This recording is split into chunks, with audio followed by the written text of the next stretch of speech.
Olá, vamos estudar um pouquinho alguns gêneros textuais que são importantes dentro da nossa vida acadêmica. Antes de começar a expor esses gêneros especificamente, gostaria de apontar 3 conceitos para vocês. O primeiro é o conceito de gênero textual, que são os textos materializados. Na verdade, nós não devemos confundir texto com gênero textual, isso é importante. Mas os gêneros textuais possuem padrões sociocomunicativos e têm 3 elementos muito importantes: a forma, o conteúdo e o estilo.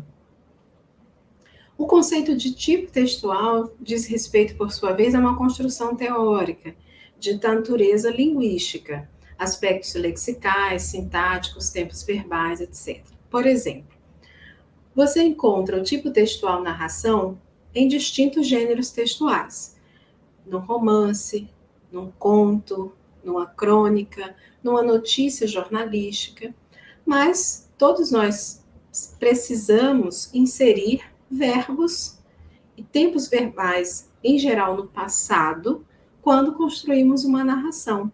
Então, isso é um aspecto de natureza linguística que acontece no tipo textual narração. Mas também, por último, precisamos conhecer o conceito de domínio discursivo, que é uma esfera da atividade humana e que trabalha com instâncias discursivas distintas. Por exemplo, o domínio jornalístico, o domínio religioso, o domínio jurídico, etc. Dentro de cada domínio, nós encontramos distintos gêneros textuais. Por exemplo, no jornalístico, e o jornalístico não é um gênero textual, é um domínio discursivo, nós temos os gêneros notícia, reportagem, editorial e tantos outros. Dentro do domínio religioso, nós também temos diversos gêneros textuais. E do jurídico, como a contestação, a petição inicial e assim por diante. Conhecidos esses conceitos, vamos falar rapidamente sobre 3 gêneros textuais, que são muito pertinentes à área de metodologia científica: a monografia, o artigo científico e o relatório. Gostaria de destacar que apenas a nossa leitura contínua e também o exercício de produção de cada um desses gêneros é o que faz com que nós tenhamos bons textos.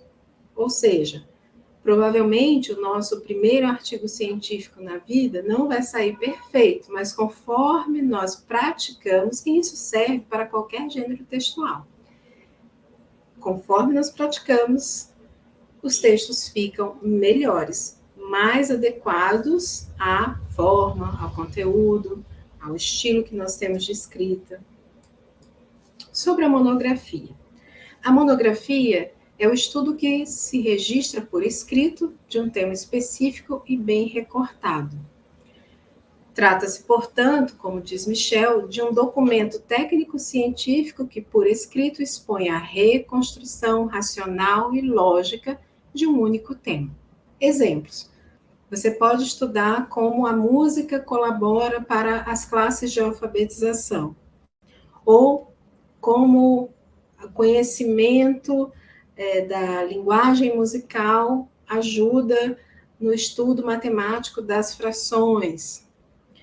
Também você pode pensar como a tecnologia é utilizada por pessoas mais idosas nas agências bancárias ou nas transações bancárias. Então, são exemplos que eu já vi e todos eles estão relacionados a um tema específico que você precisa recortar muito bem. Claro que eu estou citando só o tema, mas os outros recortes também são importantes, onde você vai estudar, que grupo de pessoas, etc.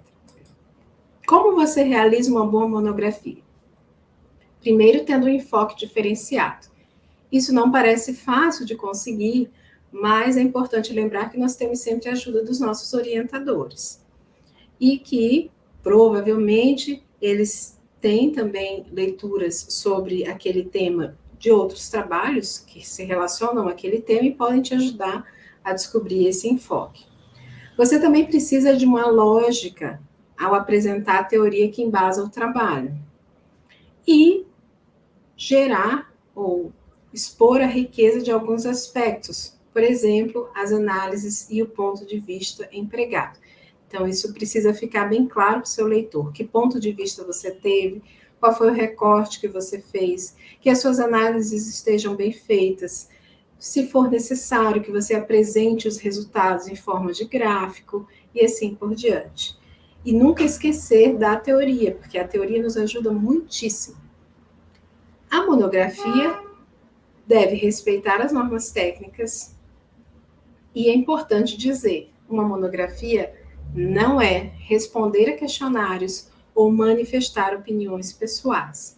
Então, eu já vi acontecer de a pessoa que estava escrevendo a monografia ter uma relação muito pessoal com o tema sobre o qual escrevia e fez mais um desabafo pessoal do que propriamente um trabalho que se encaixasse dentro desse gênero. Isso foi consertado a tempo, mas é importante que você separe, você tenha sempre aquela postura objetiva e evite manifestar opiniões pessoais ou fazer desabafos dentro do seu trabalho, uma vez que ele é um trabalho acadêmico, que vai ser lido por outras pessoas da área e que já vão com a expectativa para o seu texto de ler algo relacionado a uma teoria, a métodos, a como pesquisar aquele tema.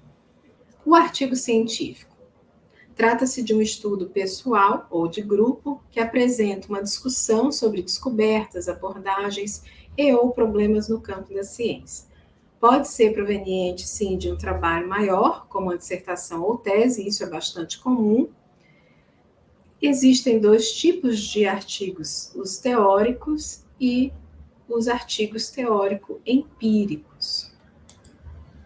Nos teóricos, nós precisamos de uma discussão aprofundada, de uma revisão da literatura nacional e, às vezes, até internacional.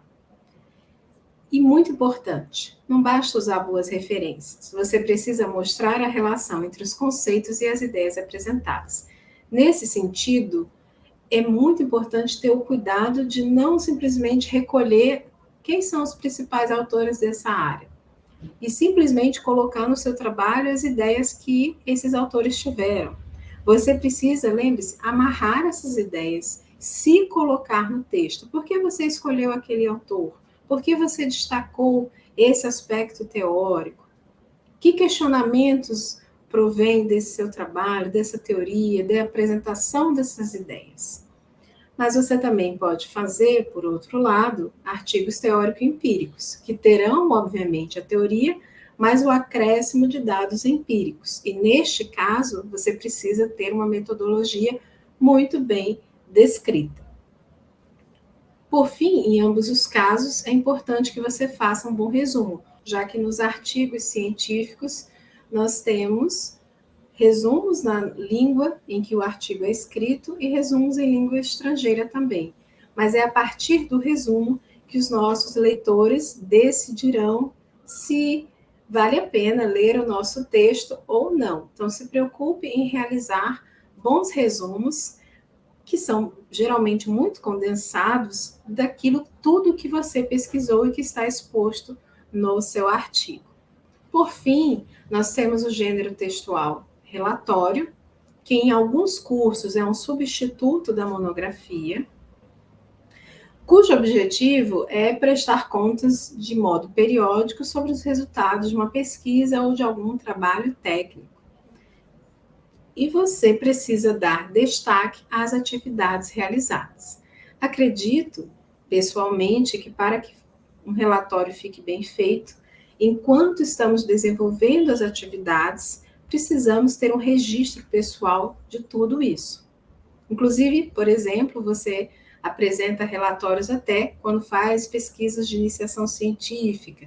Então, é importante registrar, uma vez que a nossa memória não dá conta depois de recuperar todas as atividades que fizemos. Vamos falar um pouco mais, então, sobre o resumo. O resumo é a apresentação concisa dos pontos mais importantes de um documento.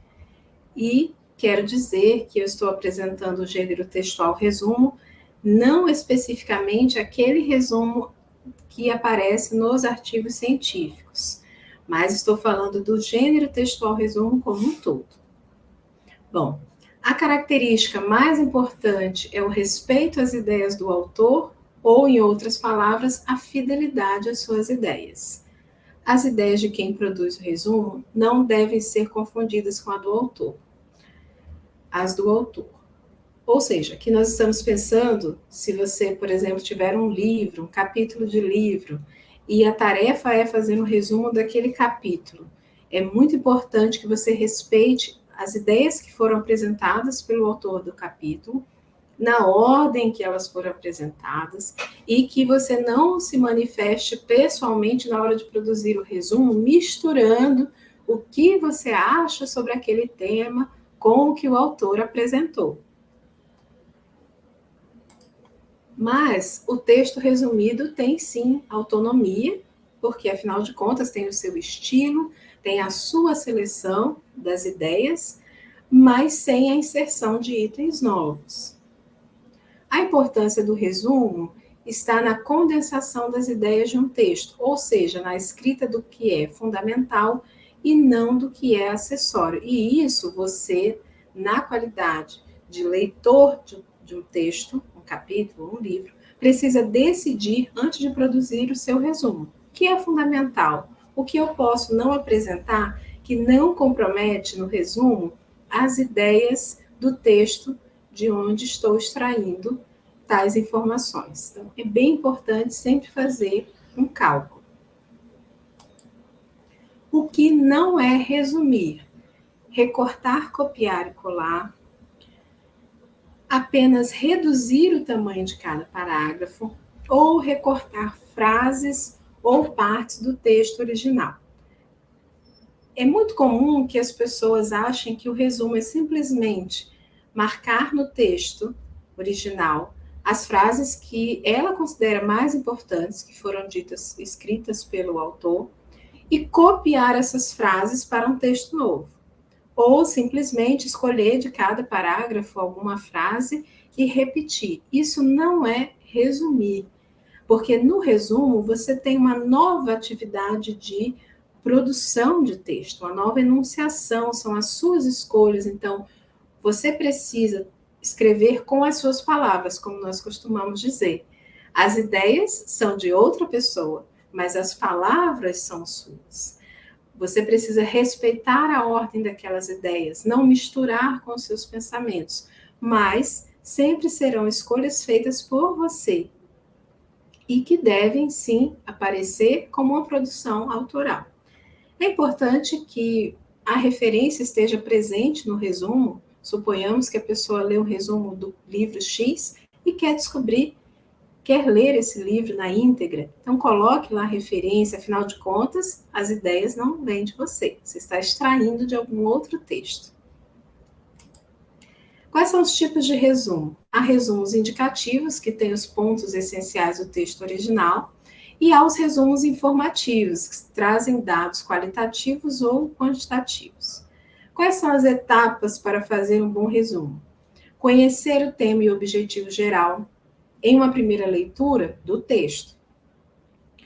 Apropriar-se da ideia principal em uma segunda leitura, e aqui eu quero dar destaque a um dos dados encontrados na gramática do professor Evanildo Bechara sobre a leitura de qualquer texto. Não faça uma leitura só, faça no mínimo 2 leituras. Na primeira você conhece o todo, na segunda você começa já a prestar atenção em alguns aspectos. Quando você for fazer resumo, isso é muito importante. Como eu disse, para se apropriar da ideia principal daquele texto, do ponto de vista, do posicionamento, você precisa da segunda leitura. Verifique a ideia central de cada parágrafo. E eu até recomendo que você já anote com as suas palavras, se for possível, ao lado do parágrafo, a ideia principal ou já em outro material. E, a partir daí, você vai redigir um novo texto coeso e coerente. Essas são as referências da nossa aula de hoje.